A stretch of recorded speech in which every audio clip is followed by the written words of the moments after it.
Hey, Rachel Wall, Inspired Hygiene here. I just want to take a minute and do a little Facebook Live. I think I've done one Facebook Live in my whole life before this one, so y'all bear with me, but I want to start doing this a little bit more. So happy February.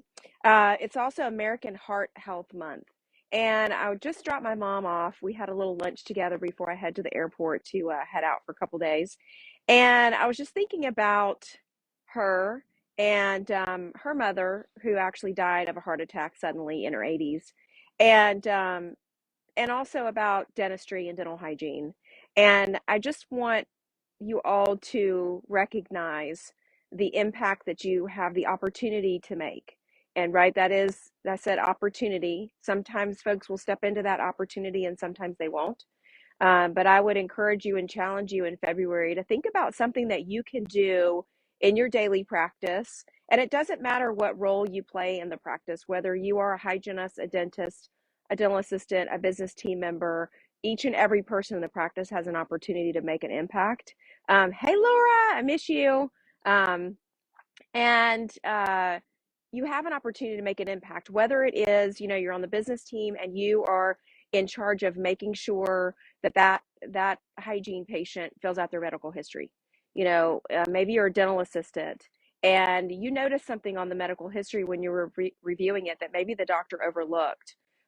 Just because she was busy and moving from one patient to another, that you could point out, um, maybe their HbA1c is out of line, right? Maybe they're taking a new medicine and it sounds like to you it might be related to a heart condition, or they said they had some kind of procedure, and you're letting the doctor know those things. You're thinking about those things.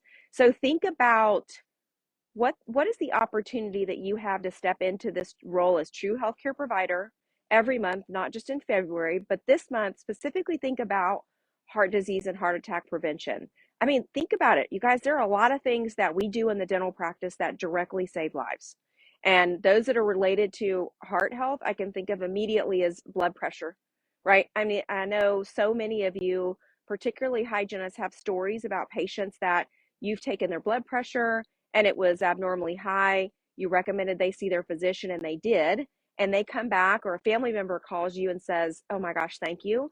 The doctor said they were about to have a heart attack or stroke," or something like that. I know that you all have stories like that because I've heard them over the years. And I've had some stories like that too. Think about diabetes management. I remember a patient that I had, and we just couldn't get the bleeding under control, and I suggested she see her physician. Sure enough, she had type 2 diabetes, right? And once that's under control, that's going to reduce her risk for a heart attack or a stroke. Um, Think about the imaging that you do that uncovers asymptomatic abscesses, right? We now know that that type of infection can increase risk for heart attack and stroke.